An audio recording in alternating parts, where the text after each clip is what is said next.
Halo YouTube, selamat datang di channel Ngilmu Minati.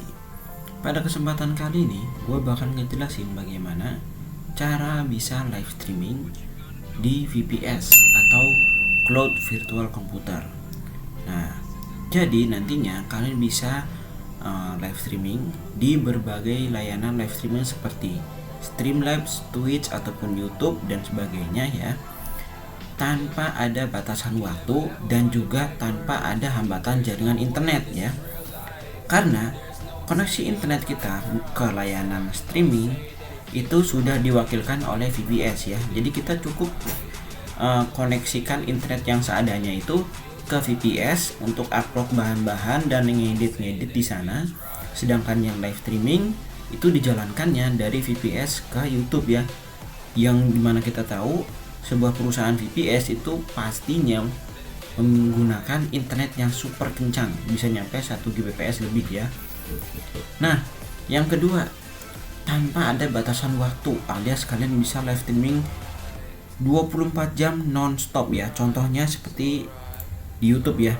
Nih, misal kita cari di keywordnya live streaming 24/7 ya.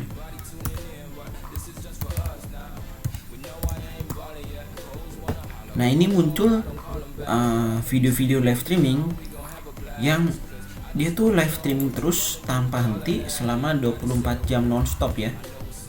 Contohnya ini, relaxing music 24/7 dan sebagainya.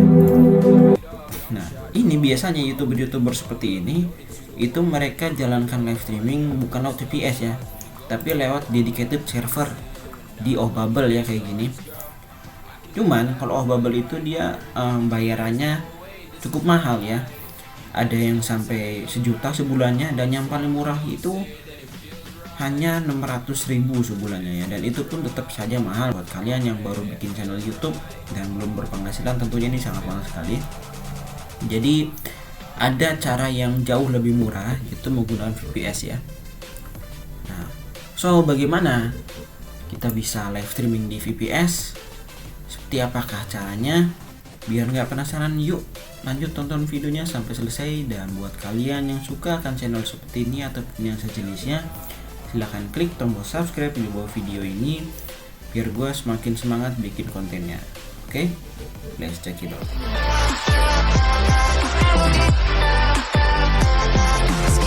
Sebelum beranjak lebih jauh, saya ingin memperingatkan bahwasanya video ini adalah video lanjutan dari part sebelumnya yang berjudul cara membuat VPS di ID Cloud Host, yang juga ada bonusnya yaitu cara install GUI atau tampilan di VPS biar lebih menarik. Jadi buat kalian yang belum tonton video part pertama, sebaiknya kalian tonton dulu ya, biar kalian paham alurnya. Di situ saya jelaskan bagaimana cara membuat VPS dan juga cara install GUI-nya yang bakal kita pakai di video ini. Oke. Jadi yang pertama-tama kita buka dulu akun ID Cloud Host kita ya. Yang kemarin itu kan kita sudah bikin server ya, satu server ini yang sudah ada GUI-nya, GUI versi desktop ya. Ini kalau saya jalankan lewat Virtual Console, dia langsung tampil GUI-nya ya. Tapi ini belum bisa karena ini saya matikan. Nah, sebelum kita jalankan, ini lebih baiknya kalian upgrade prosesor dan memorinya ke ukuran 2 ya. Memorinya 2 GB. Kita upgrade saja, memorinya 2, prosesornya pun 2 ya. Nah, kenapa harus di-upgrade? Karena kalau nggak di-upgrade itu nanti lemot banget ya. Ukuran 2 itu sudah cocok ya. Saya sudah pernah soalnya ya live streaming antara 1 dengan 2 itu jauh banget bedanya. Kalau 1 itu dia lemot sekali, bahkan untuk membuka suatu aplikasi pun itu butuh waktu yang lama ya. Sedangkan kalau 2 itu entah kenapa jadi cepat sekali, padahal cuma beda 1 saja. Oke, ini sudah di-upgrade ya. Nah, ini enaknya kita pakai ID Cloud Host itu kita bisa upgrade sesuka hati ya, tanpa perlu membuat ulang servernya ya. Oke. Kalau sudah seperti ini, ya udah di-upgrade, baru kita jalankan servernya.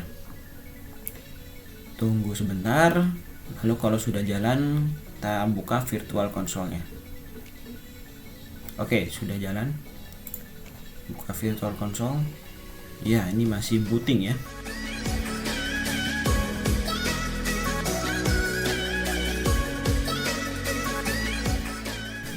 Kita login pakai password yang sudah dibuat kemarin ya.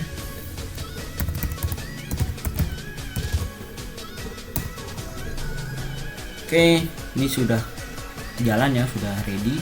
Ini ada tulisan seperti ini, update, nggak usah ya, kita silang aja. Nah, oh iya, buat kalian yang ini penasaran, apakah upgrade itu butuh biaya nambah? Iya tentunya ya.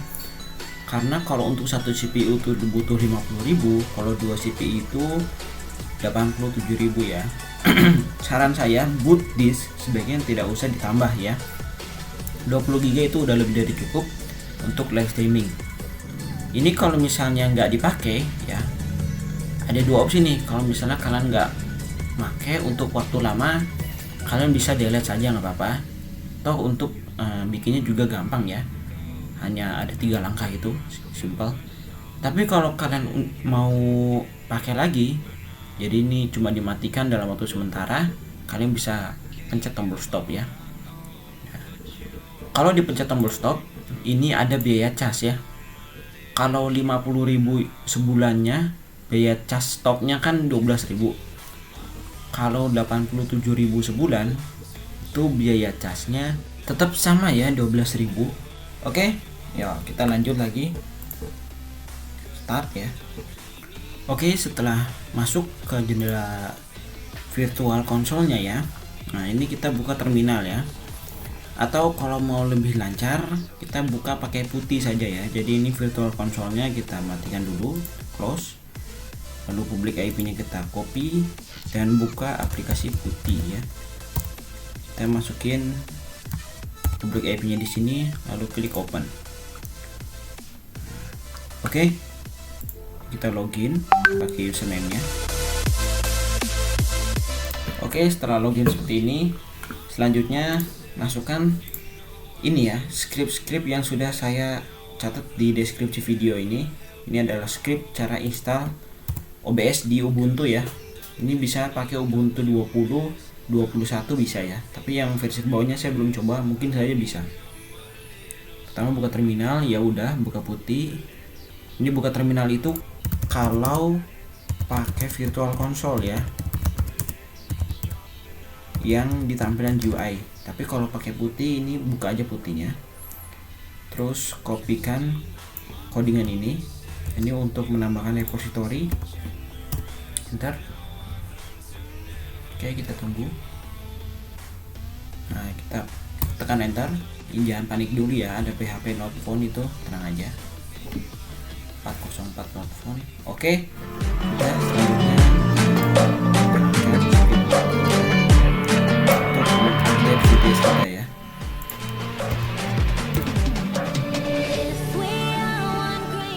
Oke, selanjutnya kita install paket FFmpeg nya ya.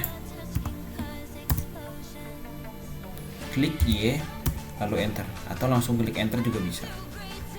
Nah, ini prosesnya agak lama karena ukurannya besar ya, sekitar 250 MB.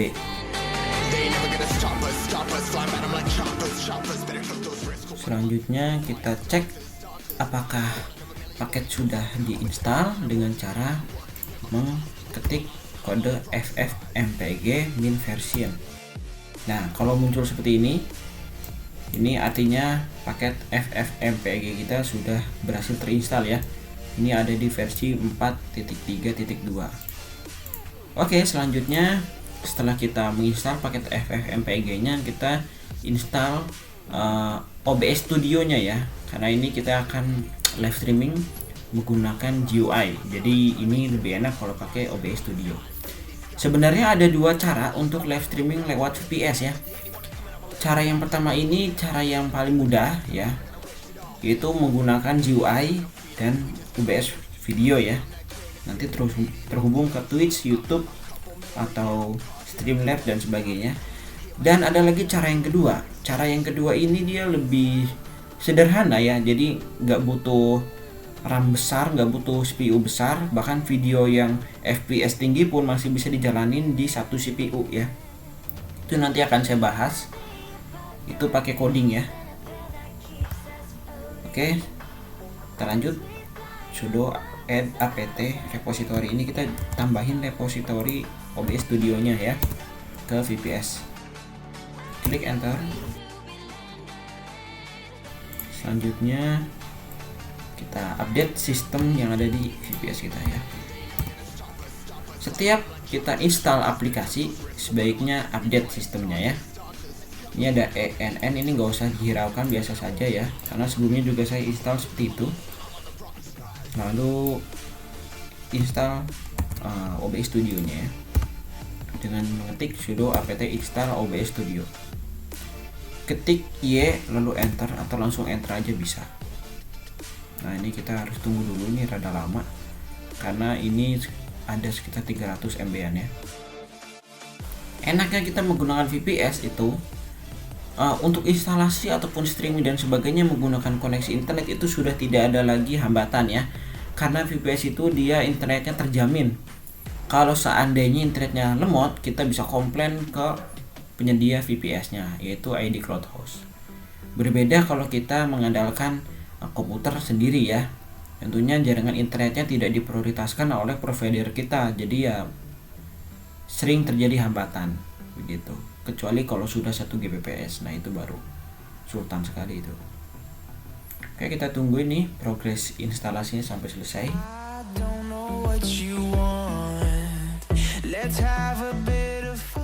Dan OBS Studio kita sudah selesai diinstal ya. Nah ini kita bisa exit dari putihnya, lalu kita jalankan lewat Virtual Console. Oke, kita masuk. Nah, seharusnya ini OBS Studio sudah ada ya di server ini dan udah bisa langsung dipakai. Kita login dulu. Oke, ini udah siap ya. Selanjutnya untuk kita bisa membuka OBS ya, kita pergi ke pojok sini, lalu ketik OBS ya. Nah, di sini aplikasi OBS Studio kita sudah terinstall ya. Kita buka dengan cara klik sekali saja. Tada! Aplikasi OBS sudah siap digunakan dan kita bisa live streaming mulai saat ini. Nah, ini dia cara pertama untuk kita bisa live streaming lewat VPS ya, yaitu dengan cara menginstal OBS di VPS yang sudah kita install GUI-nya ya di tahap pertama itu. Nah, selanjutnya saya akan menjelaskan bagaimana cara kita live streaming tanpa menggunakan OBS ya, tanpa GUI, tanpa OBS. Jadi cara ini berguna banget buat kalian yang lagi ngirit-ngiritnya ya. Kalau pakai OBS kan minimal harus ada 2 CPU, 2 RAM ya. Kalau yang cara kedua ini bisa pakai yang paling rendah sekalipun ya, cuma 1 CPU dan 1 RAM, itu pun sudah bisa live streaming video 30 sampai 50 Mbps, 50 fps maksudnya ya. Oke, caranya adalah ini kita buat server lagi ya. Misalnya kita pakai Ubuntu ini paling murah. Username-nya ambillah uji coba 2.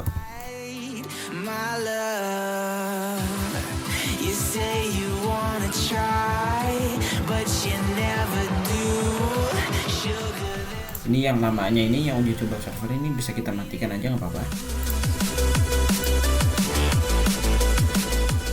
Jadi kalau misalnya udah keinstall OBS-nya ya, kalian bisa pakai OBS-nya itu seperti kalian menggunakan OBS di komputer kalian ya. Sama aja caranya, hanya saja bedanya kalau yang di VPS itu kita nggak langsung di komputernya, tapi di sana ya, di cloud sana.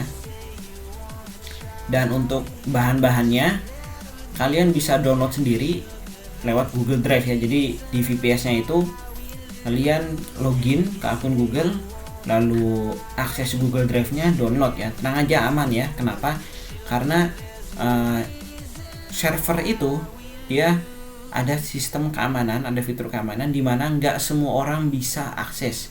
Cuman kita saja sebagai penyewa yang bisa akses server tersebut ya.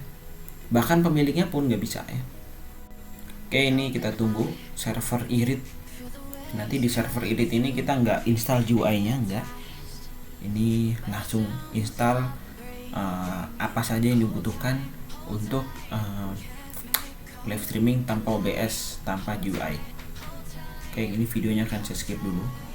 Oke, ini server live streaming yang kedua yang irit ya, sudah jalan ya. Ini kita kopikan saja public IP-nya, lalu kita buka di putih ya, seperti biasa, biar bisa copy paste dengan bebas ya. Kalau pakai virtual console itu nggak bisa copy paste, susah ya. Nah, ini login. Selanjutnya kita ikuti langkah-langkah yang ada di sini ya. Bukan yang ini, kalau ini kan yang pakai OBS ya. Yang cara live streaming tanpa OBS dan GUI di VPS Ubuntu. Pertama buka putih sudah. Kita cek RAM-nya ya atau memorinya. Ini harusnya 1024 ya atau 1 GB. Oke. Yang free cuma 133. Ini kita tambahin swap ya. Kita swap RAM-nya biar proses live streaming itu bisa lancar ya, bisa smooth gitu. Dengan cara sudo dd if ya dan sebagainya. Ini angka 1024 di sini itu bisa kalian ubah, terserah kalian ya. Kalau 1 GB itu kan 1024, kalau 2 GB itu 2048. Pokoknya perkalian 1024 karena 1 GB-nya sama dengan 1024. Misalnya di sini saya mau tambahin swap 4 GB ya. Buka kalkulator. 1024 kali 4 salah 1024 kali 4 4096. Berarti di sini diubah jadi 4096. Lalu klik enter.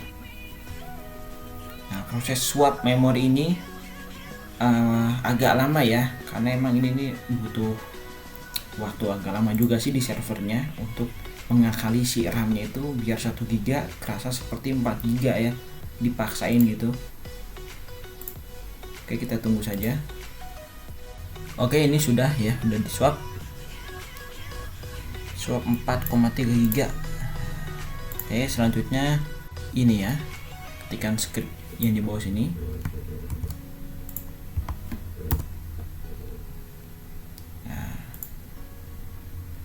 Lalu ubah ke akun root. Oke, setelah kita masuk ke akun rootnya, kita klik ini ya, program yang echo ini. Ini fungsinya untuk mengaktifkan RAM yang sudah di swap itu. Kok ini nggak bisa ya? Oh, ini inaktif ya, karena tadi ada telepon saya tinggal lama jadi inaktif. Ini kalau inaktif kita close aja, lalu buka putihnya kembali ya.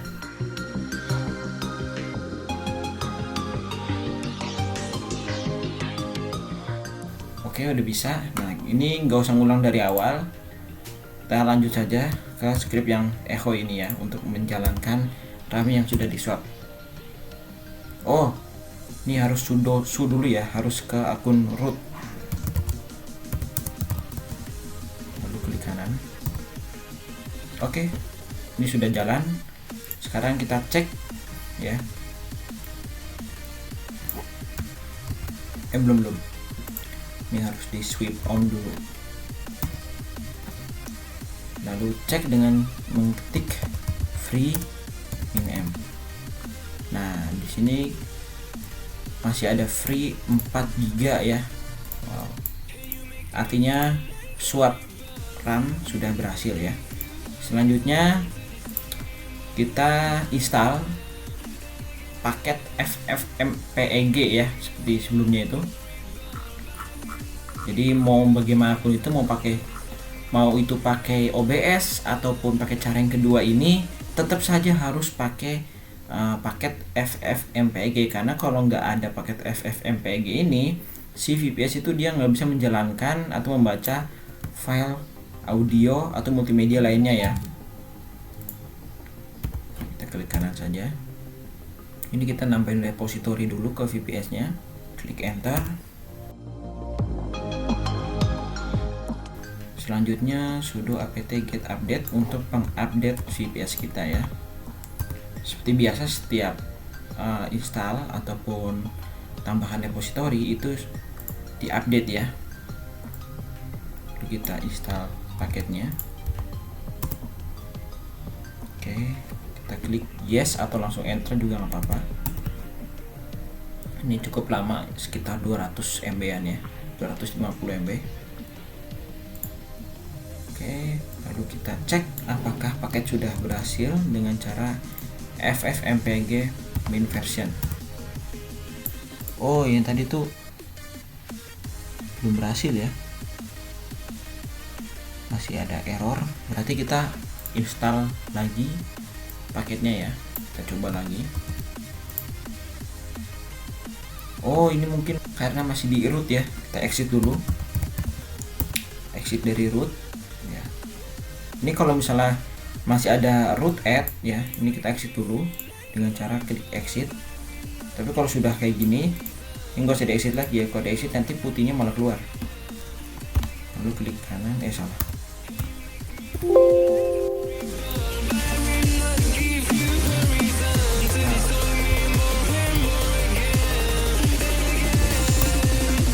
Oke, di tengah instalasi paket muncul seperti ini, kita klik enter aja.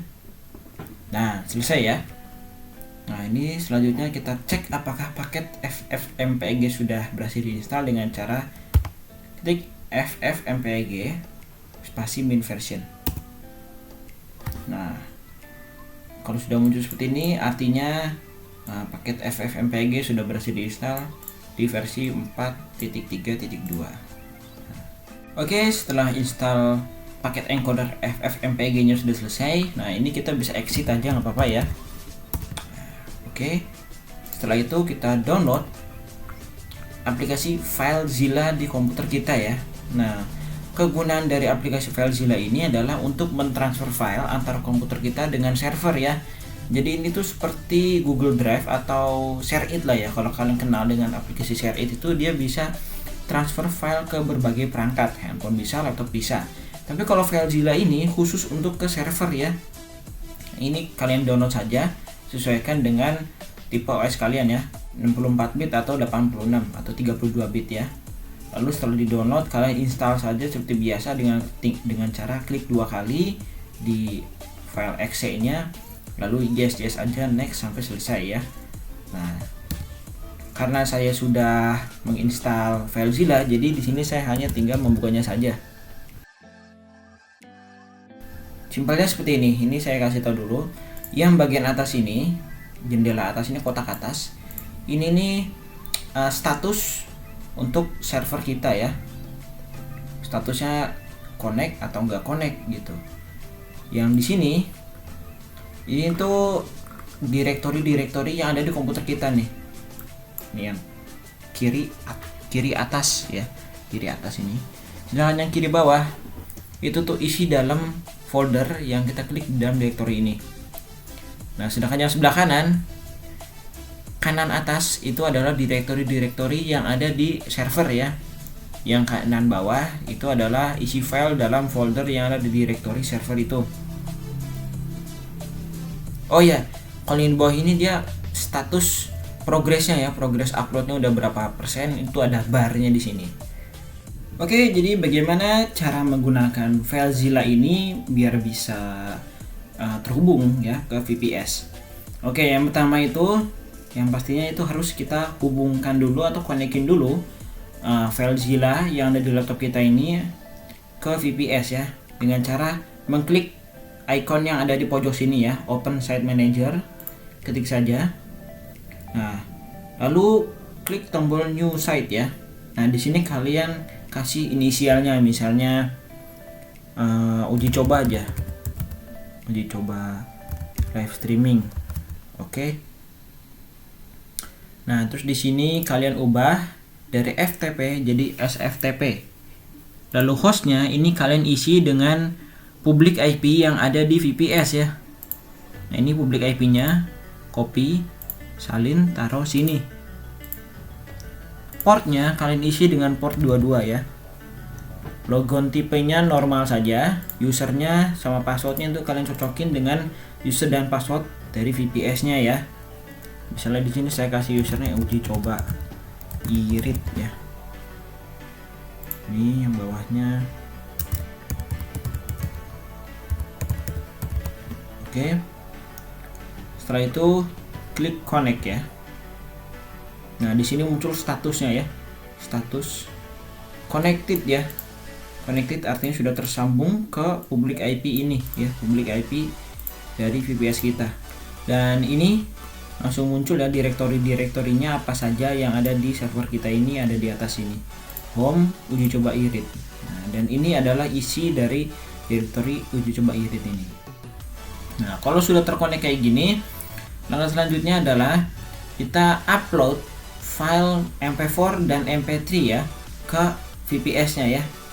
Sebagai contoh di sini saya akan mengupload file musik dan file video ya, yang durasinya masing-masing tuh 11 menit. Diusahakan antara video dengan musik itu durasinya sama ya, jadi ketika berhenti itu nanti berhentinya bareng.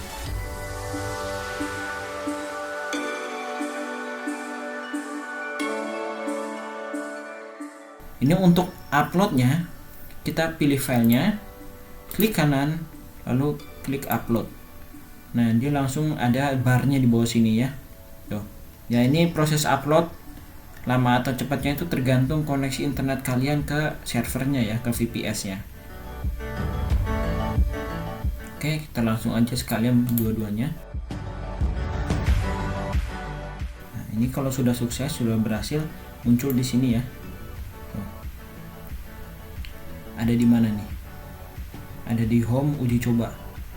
Home uji coba. Oh ya, ini benar yang ada di background ini. Masih ada satu antrian lagi.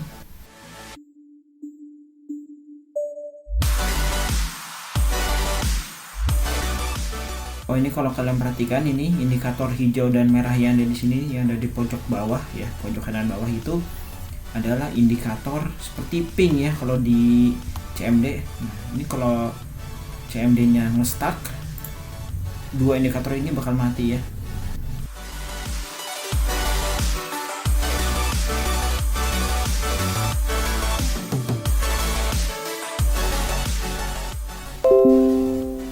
Oke, ini sudah selesai transfernya.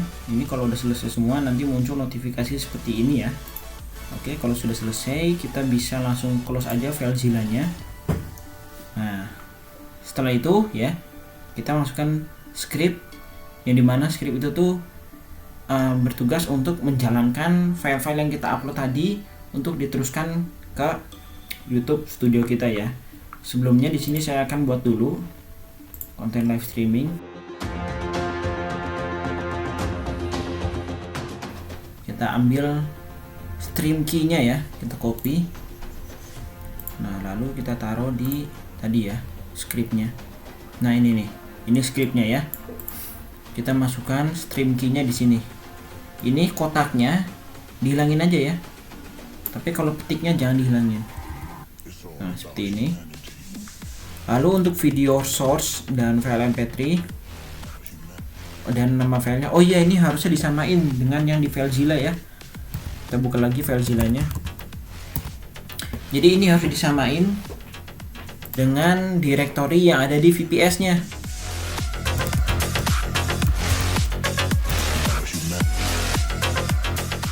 Oke, tadi tuh kalau nggak salah home uji coba irit ya kalau nggak salah ya, ada di bawah sini. Kalau nggak yakin kita connect lagi aja. Uji coba ls.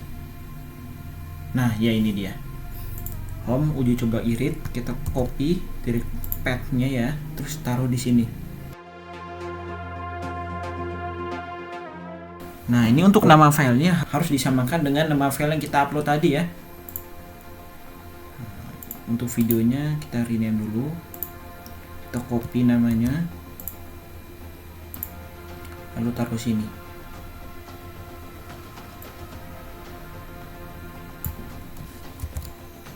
Video background.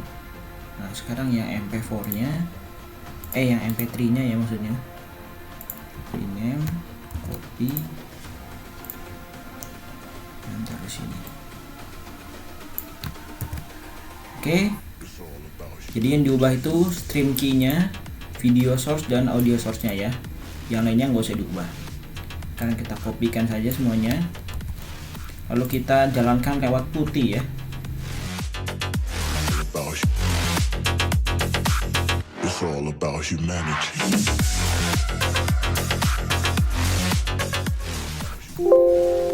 Lalu enter.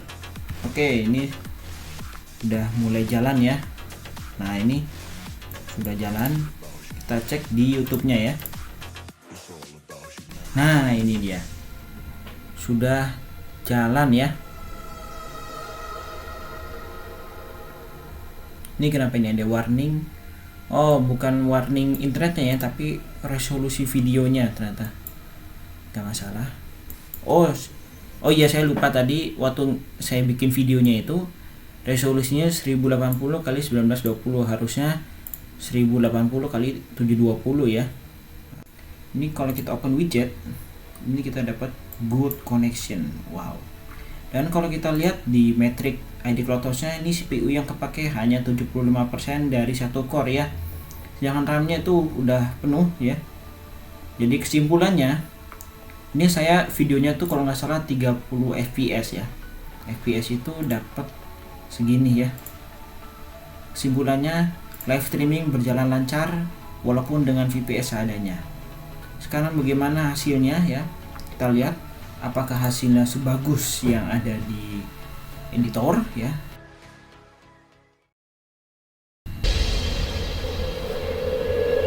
Oke, ini ada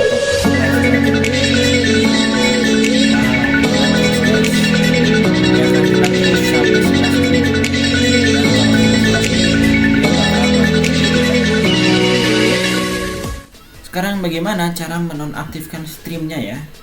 Yaitu dengan cara Ctrl C. Oke, sudah exit ya. Dan ini streaming kita sudah berakhir ya. Kalau kita lihat lagi, mungkin di YouTube Studionya masih jalan ya, karena masih ada delay beberapa waktu itu. Tapi nggak lama kemudian pasti mati sih, karena emang dari sumbernya sudah dimatikan. Seperti ini ya, udah mati ini.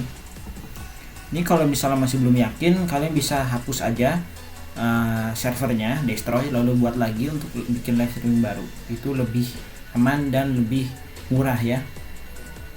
Nah, ini kita exit dulu, nggak apa-apa. Oke guys, sekian video tutorial tentang bagaimana cara live streaming di VPS ID CloudHost ya. Sebenarnya cara ini juga bisa kalian gunakan di VPS manapun ya, Yaga Hoster ataupun yang lainnya. Caranya tetap sama, mungkin tampilannya saja yang beda ya. Dari kedua cara yang saya jelaskan tadi, cara yang pertama yang menggunakan GUI install OBS, ataupun cara yang kedua menggunakan script kode ya, itu kalian bebas memilih ya, sesuai dengan kebutuhan dan keinginan. Tapi kalau saya sih lebih prefer yang cara pertama itu ya, dengan menginstal OBS di tampilan GUI. Kenapa? Karena kita bisa bebas mengcustom, kita bisa looping dan sebagainya. Untuk yang pakai script itu, untuk looping saya masih belum tahu tuh caranya gimana. Tapi kalau misalnya paham, kalian bisa berbagi di kolom komentar ya. Nah, karena konsep Illuminati adalah ilmu bersama dan kita cinta ilmu. Oke? Sekian video tutorial singkatnya, semoga bermanfaat. Saya Edric Furjatullah sebagai admin channel pamit undur diri. Sampai jumpa di video selanjutnya.